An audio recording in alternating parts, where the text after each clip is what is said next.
God of War was released 22nd of March 2005 on the PlayStation 2.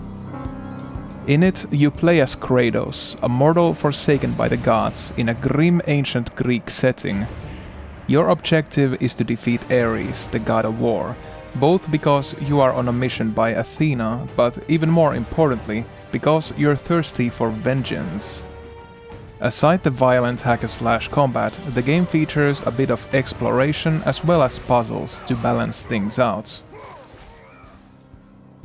Around 5 months after the game's launch, a discussion thread about it was started at the speedrunning-focused website SpeedDemosArchive. From that initial spark, things progressed fairly quickly. Several people showed interest in speedrunning the game, and among these early names, one stood out from the rest. It was Prism. Prism quickly started working on a segmented run that was played on the hardest difficulty, called the God mode. After several weeks of steady progress, he encountered a setback. He lost all of his recorded segments when changing hard drives. But he wasn't discouraged. He started again from the beginning almost immediately, and in fact saw the whole ordeal as an opportunity to improve the times of his first attempt. On 1st of October 2005, Prism was finished. The run was made in 17 segments, with a final in-game time of 2:49:51. Back then, people timed God of War runs exclusively using the in-game timer, and the final point of each run was the final save point on Olympus after beating the final boss. The in-game timer in God of War is generally reliable, but not without its own odd quirks. Most importantly, retrying from last checkpoint reverts the in-game timer back to what it was at the start of the checkpoints. This means that, for instance, you could get dozens of game overs in your segment due to sloppy playing, but your final time wouldn't become any worse for it. However, the early runners intentionally discouraged abusing the in-game timer in this way, opting to do clean segments without unnecessary retrying or deaths. Prism declined submitting his run to SpeedDemosArchive, but the run can still be watched nowadays since it was uploaded to archive.org.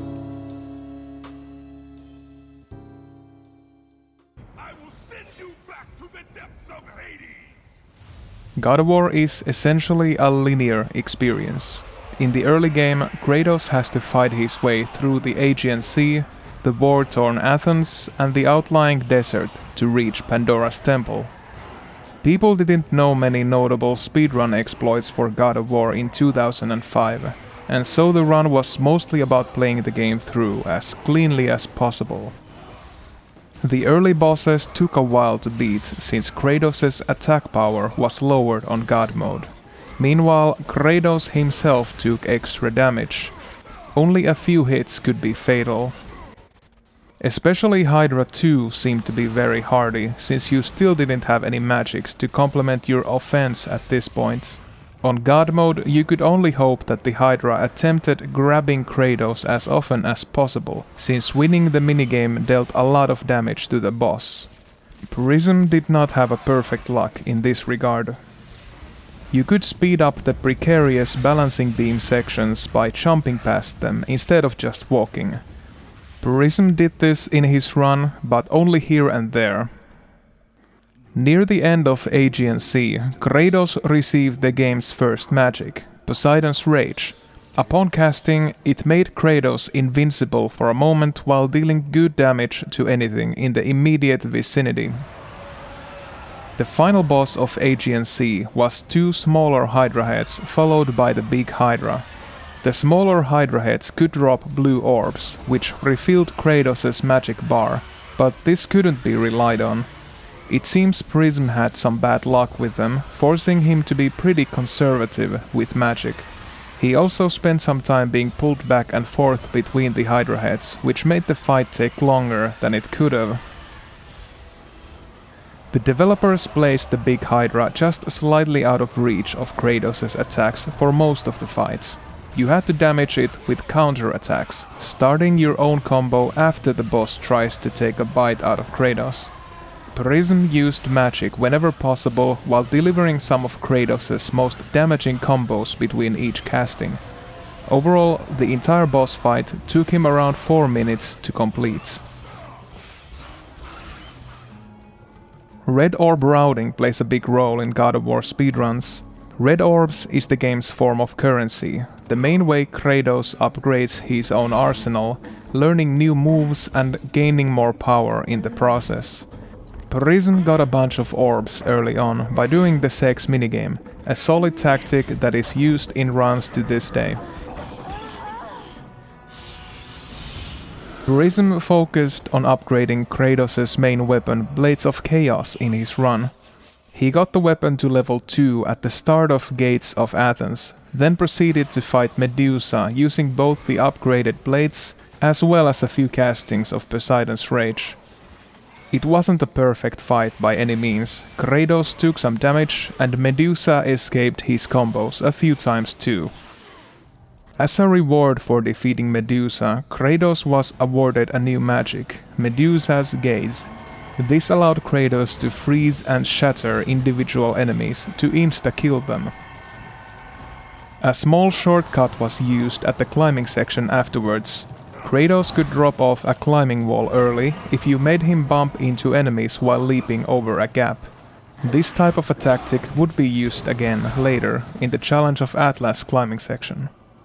Some ways into Athens, Kratos received the third magic, Zeus's Fury.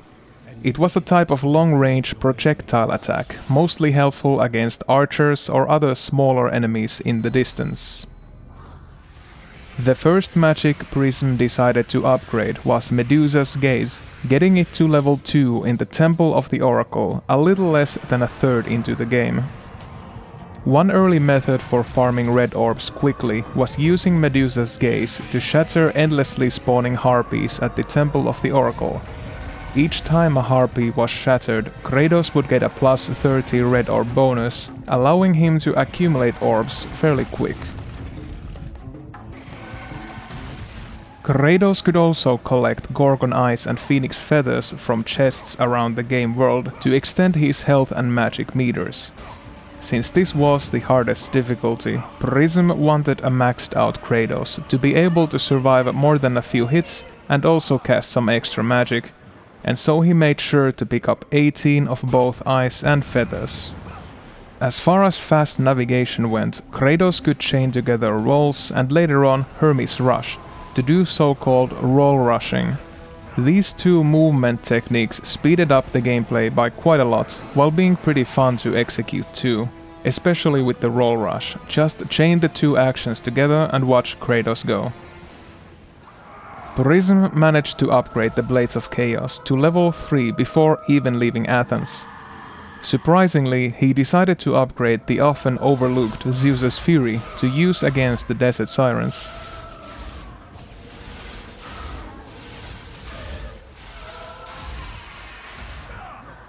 The final boss of the desert was a fight against multiple sirens. Prism stoned as many of them as he could before switching over to melee attacks, which sadly were somewhat ineffectual in this situation. The game's second act took place in Pandora's temple, where Kratos had to best 3 trap-filled gauntlets: Challenge of Atlas, Poseidon and Hades. Here, Kratos received a secondary weapon called Blade of Artemis, a more unwieldy yet powerful weapon compared to Blades of Chaos, but Prism barely found a use for it in his run.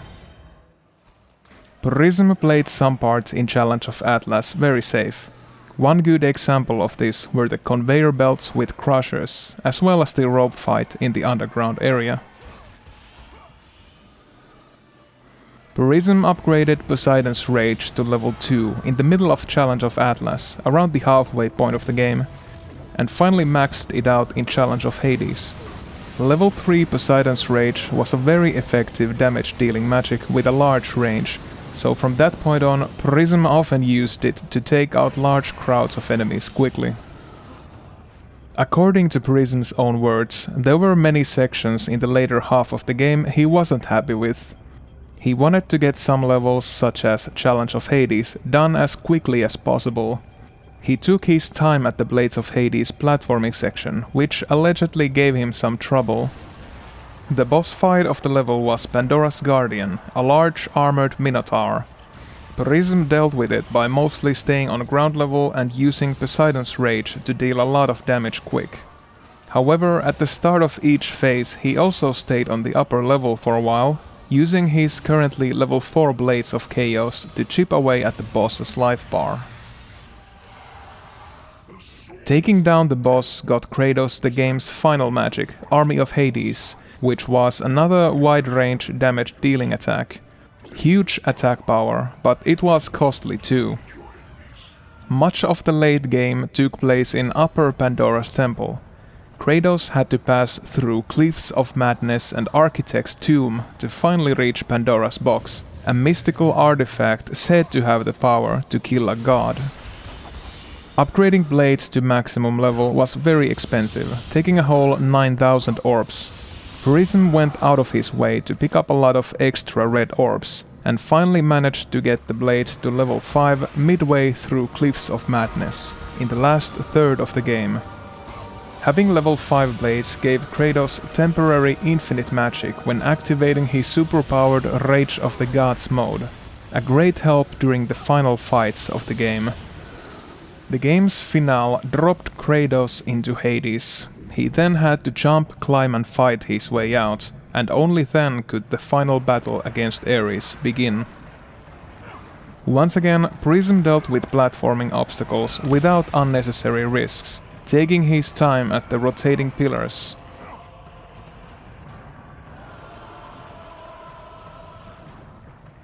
He upgraded Army of Hades to maximum level just in time before facing Ares.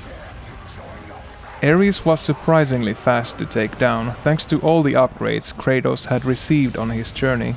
Even on God mode, all you needed to take him down quickly was maxed out Army of Hades that you could cast at will, as well as the powered up attacks Kratos acquired while raging. The clone fight afterwards was dealt with in a similar way. Tactical use of Rage allowed Kratos to spam Army of Hades and Poseidon's Rage.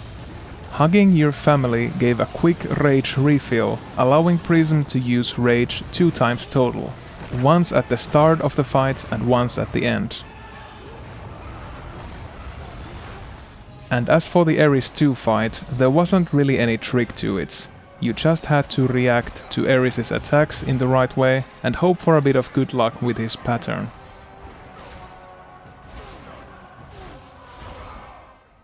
And that was Prism's run of God of War. Overall, it wasn't completely optimized, but it was still a fairly good effort, being the first of its kind and also played on the hardest difficulty.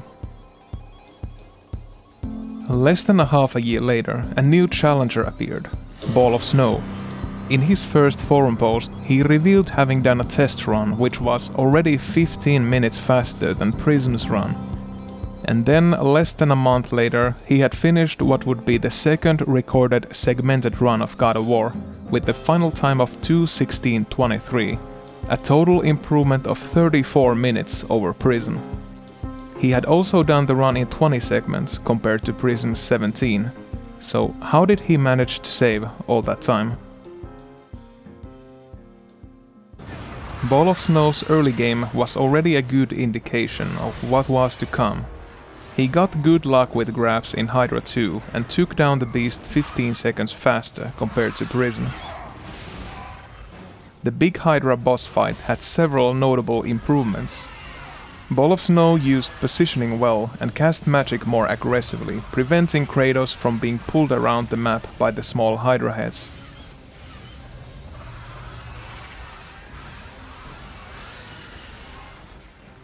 When in need of a refill, he backtracked down the climbing wall and opened one extra magic chest. After all, the more you could cast Poseidon's Rage, the better.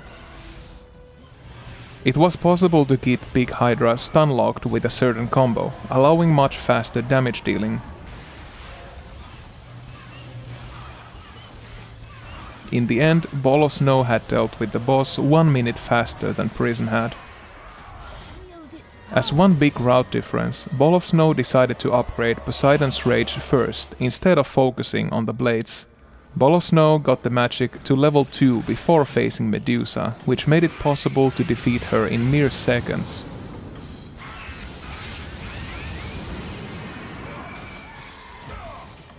Ballofsnow's gameplay was generally more optimized and precise compared to Prism.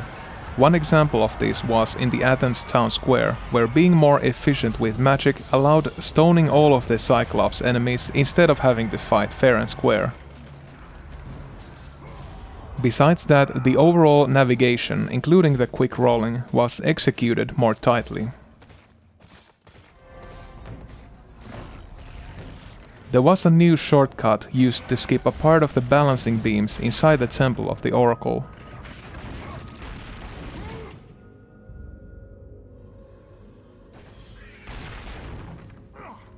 Ballofsnow upgraded Poseidon's Rage to level 3 before heading off to the Desert of Lost Souls. Maxed out Poseidon's Rage was simply so powerful that it made short work of most fights in the early game, resulting in a major time save. Like Prism did in his run, Ballofsnow also collected all the Phoenix Feathers and Gorgon Eyes to get full magic and health bars for Kratos. And also like Prism, Ballofsnow didn't find much use for Blade of Artemis. In his upgrading route, he focused exclusively on Blades of Chaos, all the way from the start of Pandora's Temple to the end of Challenge of Hades. 6.5 minutes were saved thanks to the game's first legitimate sequence break. It was possible to skip a maze in Challenge of Hades by simply jumping over a locked door. There was a small part without any collision, allowing Kratos to pass through without effort. Ballofsnow had picked up this trick from GameFAQs, from a poster whose name went unrecorded by history. The Pandora's Guardian fight had two significant differences. One was that Ballofsnow used Rage in the middle of the fight. However, he remarked in his run comments that this was probably a mistake, since he later had to spend some time in Hades getting the meter back up again. The fight itself went otherwise well, especially thanks to the use of a new glitch that allowed skipping one of the Guardian's phases. You just had to operate the log shooting device twice in a quick succession when the game wasn't expecting it. As a side effect, this left the Guardian half-armored instead of unarmored for the final phase of the fight, but it was only a visual effect.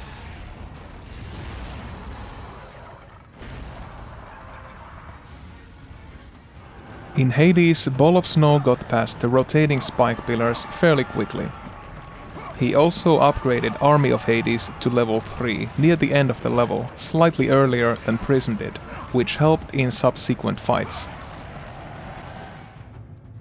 Ballofsnow did Ares pretty much the same way as Prism did. He used one new time-saving tactic in the clone fights. Letting Kratos' family get hurt more allowed you to hug them more as well, resulting in even more rage refills for Kratos. Getting rage back to full again earlier in the fights made it possible to finish off the clones much faster.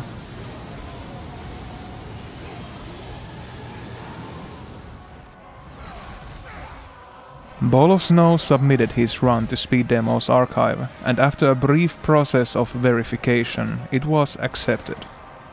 The run set a new standard for God of War speedrunning. The upgrading route was streamlined and clearly quite effective, at least judging by all the time that was saved. Meanwhile, the general quality of the gameplay had also been bumped up noticeably compared to Prism. Back in 2006, the run was simply a sight to behold. Now the question was, who would emerge next to improve upon it? A few months later, Ballofsnow's run would gain the attention of the longtime God of War player and challenge runner, GodModGod. He left a glowing review of Ballofsnow's run on archive.org, and in the summer of next year started a general God of War series speedrunning thread at the Ultimate God of War Union fan forum. A few weeks later, on a day like any other, a newcomer posted inside the thread. His name was Satvara. He said that as a personal challenge, he had decided to do a speedrun of the game. Unlike Ballofsnow's run, it was done on the normal difficulty and it also had the strangely low final time of 1:21:41, around 55 minutes faster than the existing record. Other posters were slightly surprised upon hearing this, but not surprised enough for Satvara. The amiable tone of the conversation quickly turned into something else. I think it's time I laid my cards out on the table. I can't help but laugh at the fact that you guys are making time estimates based on a time that you know nothing about. A 1:21 is impossible, and both of you really have no idea how impossible it is. You could try, and you would never come close. At least, with what you know. There was a colorful back and forth between God Mode God and Satvara that went on for multiple posts. But soon Satvara started uploading his run in multiple parts. The first video was up on Game Trailers on 16th of August. It was time to see whether he was just some random troll or the real deal.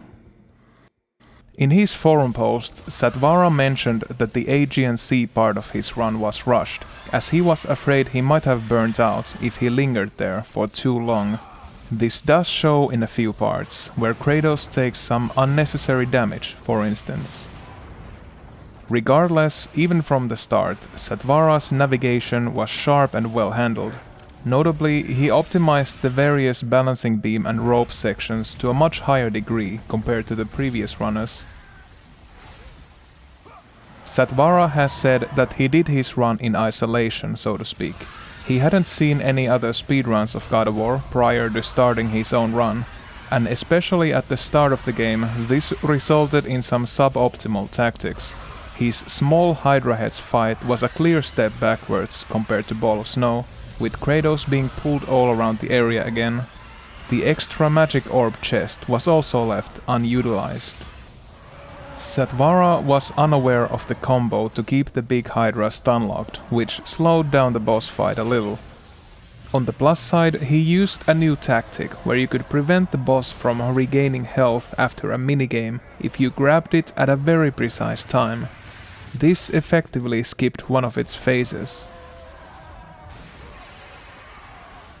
Unlike any runner before or after, Satvara skipped the sex minigame. Today, Kratos had no time for frivolities like that. Abstinence wasn't the only innovative new tactic Kratos had up his sleeve. The fight with 3 Cyclops at the gates of Athens was practically skipped, thanks to the use of clever positioning and the yawning chasm to the left.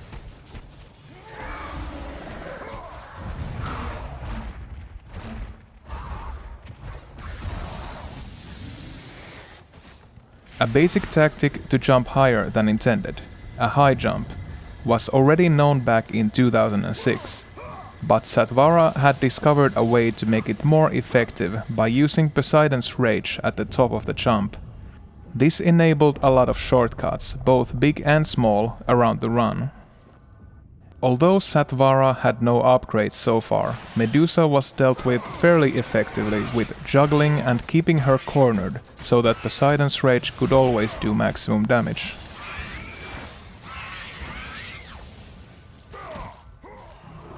The real run-changing trick came right afterwards. It was possible to escape the room using a high jump and some seam walking. This was significant because the game was currently in the middle of the Medusa's Gaze tutorial. Kratos was expected to freeze and shatter nearby enemies, and the game gave him infinitely regenerating magic for this purpose. Now, if you left without completing the tutorial, you'd get to keep the regenerating magic for the rest of the game. Thanks to this trick, there was no longer a need to get Phoenix Feathers. No longer a need to manage your usually finite magic resource. Combat difficulty too became trivial, all at once. Another small platforming shortcut. The entire climbing wall section at Gates of Athens was skipped with a precise double jump, saving almost half a minute. One of the best things about someone planning a speedrun in a vacuum is that their run will look much more original compared to someone who just adapts their tactics from someone else. Even Satvara's quick rolling had a somewhat unique look to it. He usually chose his rolling angle carefully and did sequences of quick rolls without interrupting the cooldown anyway at the end, resulting in navigation that looked premeditated if angular. Satvara had discovered a way to do a longer jump than intended by using Blade's air attacks in the middle of Kratos' double jump. This allowed him to get on the higher platform at Athens town square early, entirely skipping rooftops of Athens as well as getting Zeus's Fury, one of the biggest skips in the entire run, saving over 10 minutes. At the Temple of the Oracle, no orb farming happened. Also, Satvara used a different tactic for getting quickly past the beams on the upper floor. Despite traversing more ground, his movement was so nimble that he made it through a few seconds faster than Ballofsnow. Fighting Desert Sirens was easy with Poseidon's Rage level 2 and regenerating magic. Most of the fights from here on were just spamming Poseidon's Rage or Medusa's Gaze with endless magic until the enemies were no more. Kratos could now skip the underground rope fighting section that had given so much trouble to Prism. To do this, you just needed to do a long jump from the rope at a correct height. Another fairly big skip was used right at the start of Challenge of Hades. High jumping to the upper floor allowed you to entirely skip fighting the centaurs and going through the maze, saving about 4 minutes. For the archer rope part, Satvara used a very straightforward approach. Instead of fighting the minotaurs and the archers, he used Rage of the Gods to go through most of the way while being immune to arrows that would normally drop Kratos to his doom. The Blades of Hades platforming section was streamlined with a well-timed double jump to reach the ladder early. Right before Pandora's Guardian, Satvara skipped a short in-game cutscene by rolling through it during loading time. This trick would be weaponized and called Blackout Glitch many years later in 2012. I was surprised to see an early example of it in this run already. The boss itself was dealt with by endlessly spamming Poseidon's Rage level 3. The trick to skip one of the phases of the boss fight was also used. The fight was now about as fast as it could get in these conditions, at least without the discovery of new exploits. In his run comments, Satvara said that his run was an experiment. Perhaps because of this outlook, his segmenting was very informal. In many areas he simply saved every time while passing near a save point, resulting in a large number of segments, some of which were very short. The most egregious example was this segment, where he only picks up a key item before saving again. Cliffs of Madness had a few small but notable shortcuts with long and high jumps. At the rotating bridge section, whereas previous runners had used Zeus's Fury or Army of Hades to get rid of the pestering archers, Satvara used Rage of the Gods to ignore their arrows. He remarked this was a mistake in the Ultimate God of War Union forum thread, as he hadn't realized Army of Hades would have also done the trick. There was also one bigger skip where Satvara skipped getting one of the 2 amulets that were normally used to fully extend this bridge. Another several-minute time save.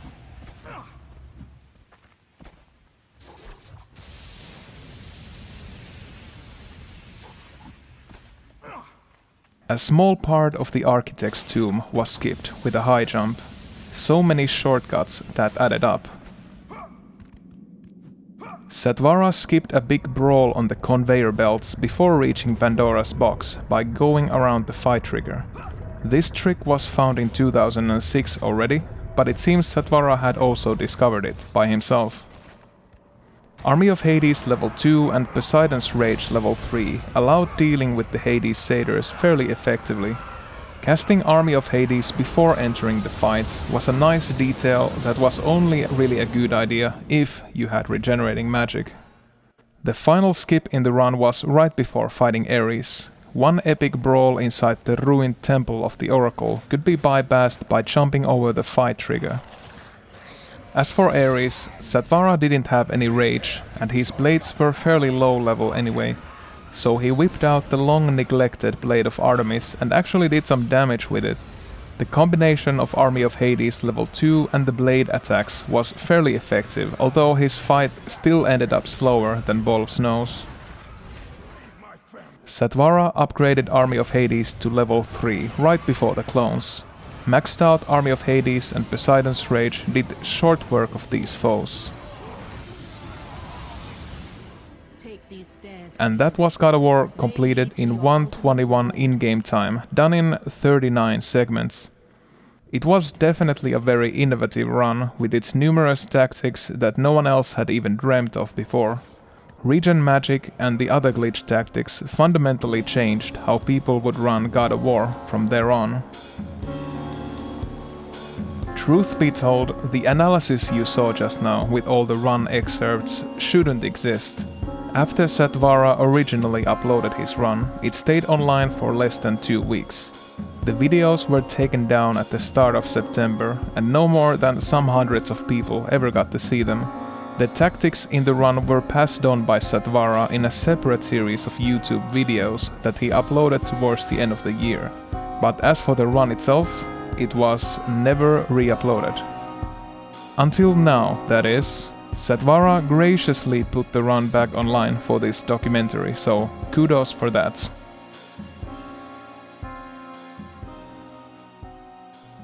The response to these new tricks at SpeedDemosArchive was slightly mixed.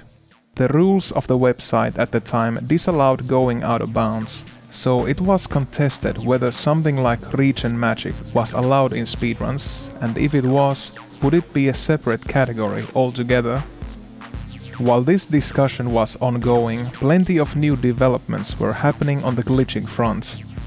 A poster called KevBev63 had heard of the miracles Satvara had performed, but unable to see the run for himself since it was just recently taken down, had no choice but to improvise. In the process, he found some useful alternatives and additions to existing skips. Satvara himself uploaded a new collection of skips after noticing how Kratos' secondary weapon Blade of Artemis could be used in high jumps. Around this time, God Mode God also joined the SpeedDemosArchive forum and started talking about tactics. I personally also uploaded my first God of War glitch video around this time, and as time would tell, it wouldn't be the last. All this is to say that in the late 2007 and 2008, God of War was breaking at a rapid pace. Despite all this activity, for a while no new runners stepped up to claim the world record. People asked Ballofsnow to do another run incorporating the new tricks, but he said he neither had the time or the motivation that he had when doing his original run. KevBev63 did a segmented mock run with the final time 2:06, but he refrained from doing a more serious run, believing others would be more suited for it. And as for Satvara, he continued finding new skips all throughout 2008, but didn't make a new run to obsolete his old one or Ballofsnow's for that matter. In March 2008, SpeedDemosArchive updated their rules, allowing out of bounds to be used in runs. Sadly, by this time it seemed as if all interest had waned among the runners. Well, except one.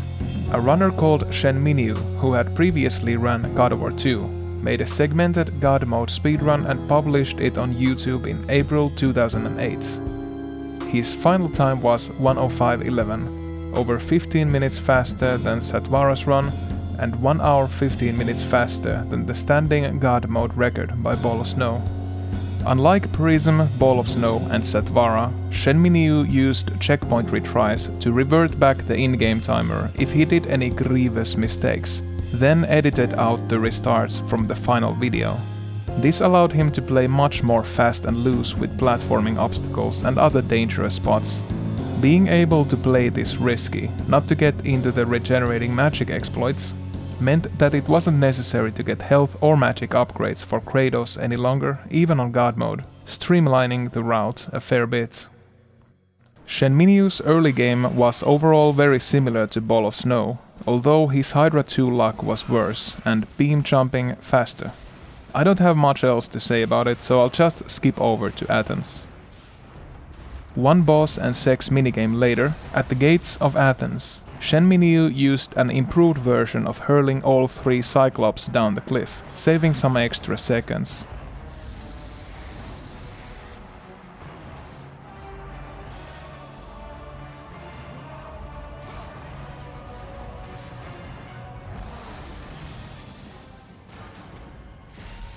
Without any upgrades, Shenminiu resorted to juggles and Poseidon's Rage to fight Medusa, much like Satvara had. Shenminiu focused on Blades of Chaos first, upgrading them to level 2 right after fighting Medusa. Afterwards, Shenminiu used the newer version of the tutorial escape, which was both easier and faster than the old version. The regenerating magic exploit was here to stay. He then used the earliest known variation of the Gates of Athens skip to bypass several fights and a rope section. This trick was based on 2 obscure mechanical details. One was that if Kratos casts Poseidon's Rage on slippery floor collision, he can sometimes do a double jump afterwards, as if he was standing on normal ground, thus allowing the player to jump up slopes like this as long as they had magic. The second detail was that the various gates and doors do not necessarily exist if the camera is not centered on them, so in this instance Shenminiu could get past a locked gate, since the camera was still in the wrong position after going up the slope.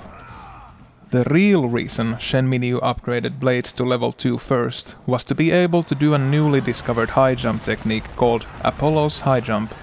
He used it to skip the entire Athens town square, as well as rooftops of Athens immediately after arriving there, saving additional minutes over Satvara's old method. Definitely the biggest single sequence break in the early game, but like before, it came with the side effect of also skipping Zeus's Fury. Not that it mattered too much. Being so overpowered due to regenerating magic, Shenminiu didn't have to stop to farm orbs by stoning harpies at the Temple of the Oracle.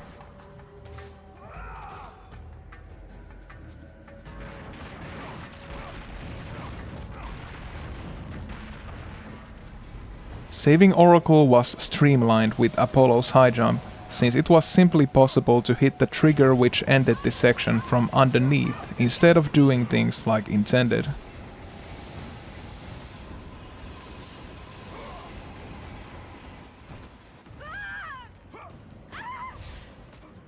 Another new early game sequence break was at the Desert of Lost Souls. Shenminiu could skip fighting the 3 desert sirens by using this nifty collision flaw. As a side note, this was the first run that used the improved fast movement tactic called Roll Rush cancelled into Roll Rush. It was somewhat more challenging to perform than regular Roll Rush, since you had to keep your right arm positioned above the controller to have a fast access to right analog stick, R1 and X.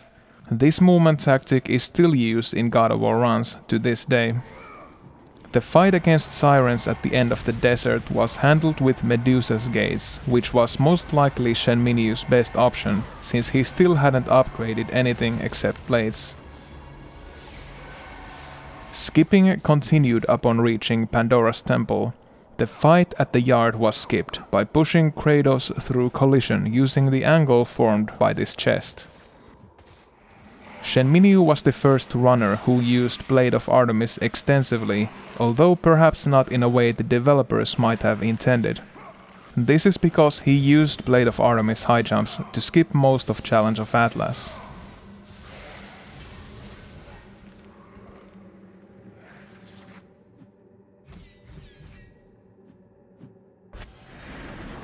Around halfway into the game, Shenminiu still hasn't got any other upgrades besides the first Blades upgrade. He has barely got any red orbs, since he has barely fought any enemies or opened any chests. Beside the orbs from the sex minigame, there's been a veritable drought of red orbs. In Challenge of Poseidon, Shenminiu proceeded to skip all fights with the combination of high jumps and collision flaws. The biggest skip was this swimming wall clip that allowed bypassing the entire second half of the challenge, more or less. Around half of Challenge of Hades was also skipped using high jumps. After the Balls of Fire section, Shenminiu did one of the older variations of the Challenge of Hades Archer rope skip, where he bypassed the rope altogether with a string of Blade of Artemis jumps. Shenminiu's unupgraded magic was barely enough to pull this trick off.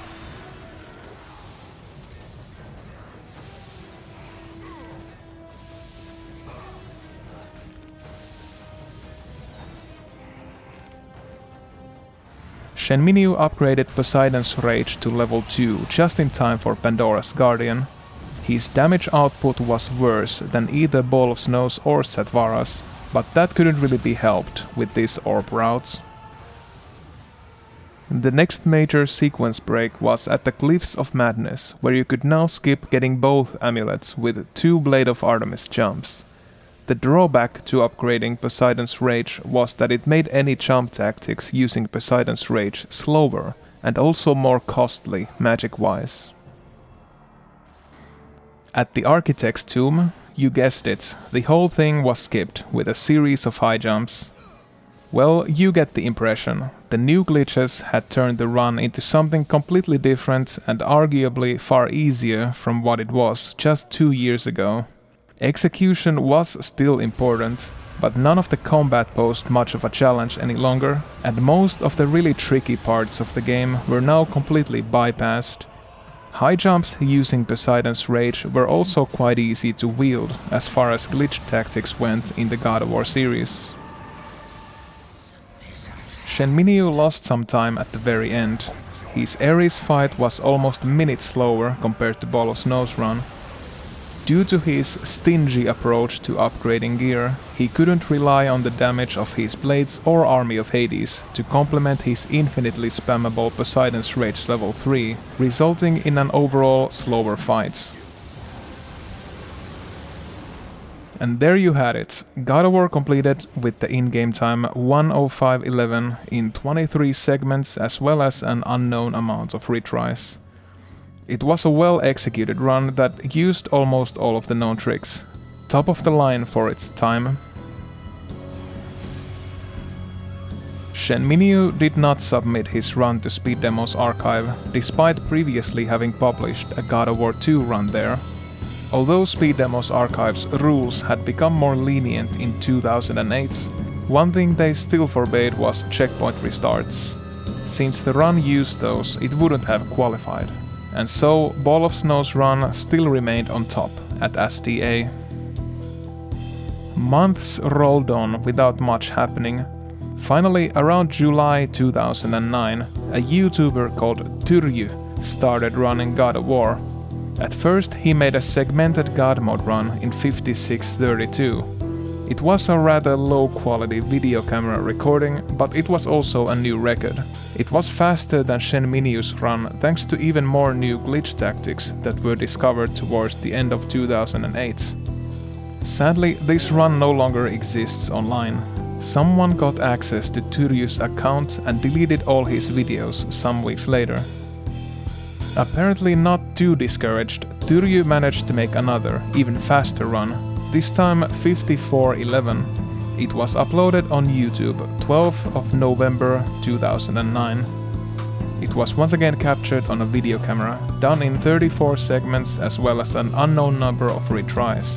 All of the cutscenes were also edited out of the run, so it was a compact and very fast-paced thing to watch. Most of the run's tactics were very similar to the previous God mode runs, but of course Tyrhhjy could take advantage of several new skips to save time. Main new improvement in Aegean Sea was the small Hydra heads skip, which was done with a correctly timed ascension and Poseidon's Rage at the climbing wall leading up to the big Hydra head. Tyrhhjy's big Hydra fight was seemingly perfect. He fought the boss very aggressively, using airborne Poseidon's Rage to increase his damage per second. He also managed to cancel Hydra's health regen every time, skipping most of the phases of the fight. Tyrhhyy's orb route was similar to Shenminiu's as well. Blades of Chaos level 2 was needed as soon as possible to perform some skips. It seems Tyrhhjy didn't get enough orbs in Aegean Sea, so he spent a moment to farm orbs in the Medusa's Gaze tutorial before escaping. Soon afterwards, Tyrhhjy used a new trick to skip most of Gates of Athens. He kept the yard area unloaded by jumping over a loading trigger to go out of bounds, then did some blind platforming to reach the end of the section early.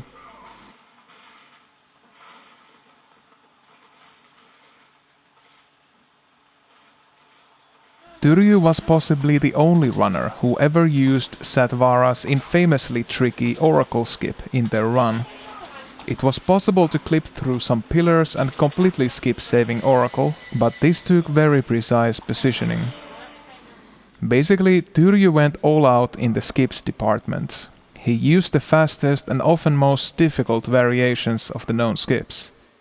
For instance, he also did the extended Desert Sirens skip. To do it, Kratos needed to land on some out-of-bounds floor after clipping through the wall. As the reward for your effort, you would skip opening a large door, saving extra seconds in the process. Tyrhhjy also did the dreaded backwards challenge of Atlas skip, in which the player clips out of bounds by hanging onto one of the crushers in the area. They then have to navigate blind on a thin stretch of floor until they can do an Apollo's high jump behind the doorway leading out from the challenge. This gave Kratos access to the key item of the challenge early, while effectively skipping everything else in the level. As another example of extremely optimized and risky play, Tyrhhjy used a fast ladder climbing tactic where Kratos has to do a precise double jump off and on a ladder instead of climbing normally. It's surprisingly difficult chaining this motion over and over. Just a slight error in your aim will cause Kratos to miss the ladder and fall all the way down. But then again, with a large number of segments and also the use of checkpoint retry, Tyrhhjy could afford playing just as risky as he wanted. To top it all off, Tyrhhjy also did the sacrifice skip, which even Shenminiu had decided not to use due to its difficulty.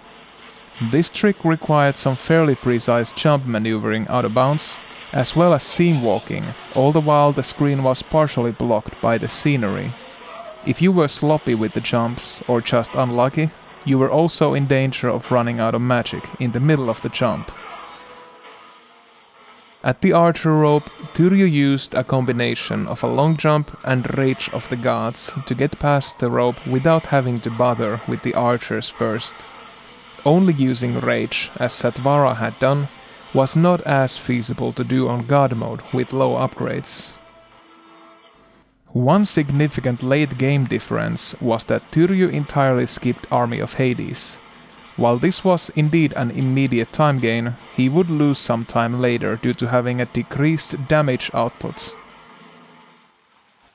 Tyrhhjy decided to use an obscure momentum exploit called Rage Long Jump to speed up the Cliff's bridge skip. Clever, and it's another trick that very few have ever used in their runs. But as a drawback, he lost all of his rage. Tyrhhjy skipped Architect's Tomb like Shenminiu had done. Later at the conveyor belt fight, he activated the fight trigger and then escaped the fight with a small Blade of Artemis jump. It was another good alternative for completing this part fast. This was followed by the so-called Pandora's box skip. After jumping out of bounds and doing a bit of seam walking, dropping down the elevator shaft in the right way hits the next trigger early, allowing Kratos to continue with the Pandora's box despite never officially claiming it.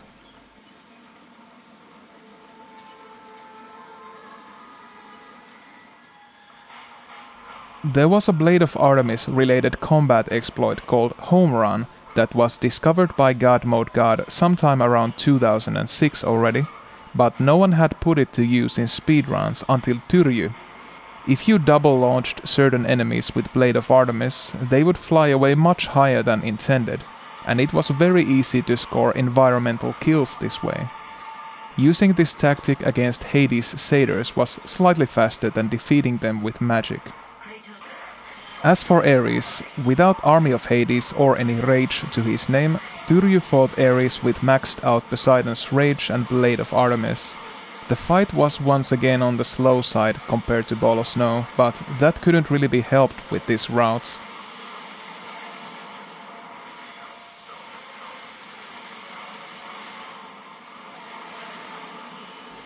And so Kratos was crowned the new god of war faster than ever before. Generally speaking, you could say that Shenminiu's route had taken a lot of challenge away from the run. Tyrhhjy's route, on the other hand, with difficult new variations of the skips, had brought it back in with a revenge. It would be very hard for any future contenders to top Tyrhhjy in the sheer optimization department. But there is a caveat that would be remiss of me to leave unmentioned. A dark secret might be lurking behind Tyrhhjy's dauntingly perfect gameplay. As established, the run does have a low video quality, as well as fast editing, which removes cutscenes and any potential failures between checkpoints. While these are things that wouldn't fly nowadays, back then they weren't particularly out of the question. No, there's something else I'm more concerned about. During the more implausibly perfect moments of the run, like when Tyrhhjy is getting his perfect big Hydra fight, or doing the Oracle skip, you can see additional cuts in the footage, and you can also hear the faint sound of the pause menu being closed, which is incidentally also what you hear whenever retrying from last checkpoints.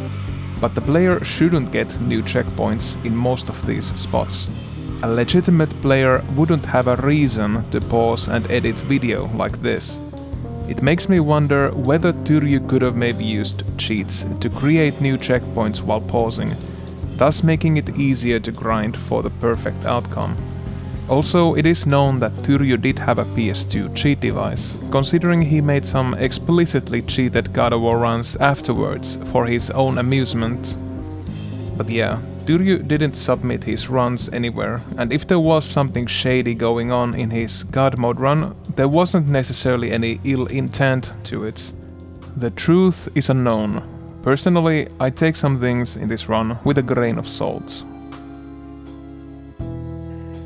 Just a few days after Tyrhhjy's second run, on 17th of November 2009, God of War was re-released along with God of War 2 on PlayStation 3 in the God of War HD collection. The developers added a speedrunning trophy to this version called Speed of Jason McDonald. The trophy was named after one of the developers, whose personal best for God of War was allegedly around 5 hours. Likewise, the trophy expected the player to beat the game from start to finish under 5 hours in-game time. You could get the trophy no matter the difficulty, even while using special costumes, which meant it was a rather lax time limit to beat. While the trophy elicited some speedrun-related conversations around gaming message boards, it did not result in any sort of a noticeable boost to the God of War speedrun community. On the contrary, the God of War thread at SDA saw no activity for 2 whole years. Things were quiet. Until finally, mid-2011, a Prince of Persia runner called UC Pro, or Salamoj, began planning a segmented God mode run to finally obsolete Ballofsnow's 2006 run. He began by carefully analyzing Tyrhhjy's run, listing all of his segments and save times, then started becoming acclimated to the ever-growing collection of God of War speed tricks. Another runner, Wolf2K9, or just Wolf, also began doing his own test speedrun. Both of these runners soon started uploading segments of their respective runs on YouTube. Who would come on top? UC Pro did his test run up to segment 7, right before Temple of the Oracle, before having to stop. Real life got in the way. He no longer had the time to work on God of War. Wolf2K9 fared slightly better, having made all the way up to Pandora's temple before stopping.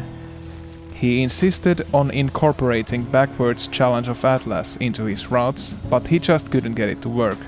so neither run was finished. Around this time, real-time attack, or RTA, started to become more and more popular as a speedrunning format.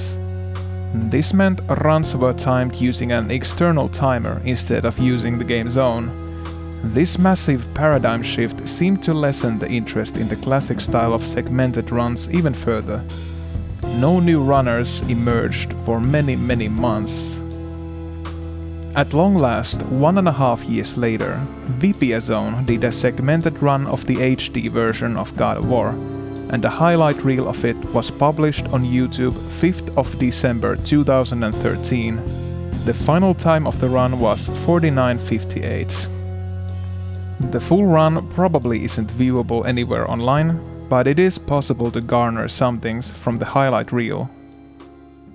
The run was done on the fastest possible conditions, which meant easy mode and also using the special costume Tyrhhjy, which gave Kratos a twice stronger attack and 4 times the red orbs, at the expense of making his defense terrible. Kratos' attacks were so strong in this category that Vipeazone could use the unique tactic where Hydra 1 minigame is skipped by just continuing to attack the beast while it's down.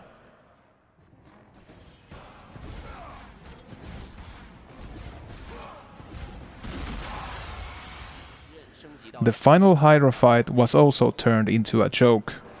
Tyrhhjy got so many extra orbs that it was possible to upgrade blades to level 2 already before the boss and then slaughter it with rage combos. Otherwise, Vipeazone played the early game much like Tyrhhjy had done, starting the regenerating magic glitch and then skipping Gates of Athens by keeping the outside area unloaded. He didn't go for the full Oracle skip, instead opting to rescue Oracle the old-fashioned way, with a high jump. He didn't use some other difficult skips that Tyrhhjy had used in his run either. For instance, he didn't do the extended desert skip, or backwards challenge of Atlas. A brand new route was used in Challenge of Hades to skip the Archer rope. Vipeazone high jumped behind the fiery balls of fire corridor and from there hit a loading trigger out of bounds before doing a long jump to reach the other side of the area. Somewhat tricky but effective. Unlike Tyrhhjy, Vipeazone got Army of Hades and he used it to a great effect when fighting the Hades Satyrs. The increased damage of Tyrhhjy made pure damage the better choice here. Home run tactics weren't needed. Overall, Vipeazone's run lacked some of the optimization and obscure mechanics abuse of Tyrhhjy's run, but it made up for it by featuring a new category idea, new skips, and it was also captured in shining HD quality. In this sense, you could say it was somewhere between old and new. It also marked the end of an era. It was the last segmented run using in-game time that was made of God of War. Winds of change had blown through the landscape of speedrunning, changing what it looked like, irrevocably. Real-time attacks would soon solely preoccupy the minds of the scant few people that still desired to see God of War completed fast. But that is a story for another day. As of 2020, Ballofsnow's 216 run still remains on SpeedDemosArchive, on its forlorn throne, awaiting a challenger.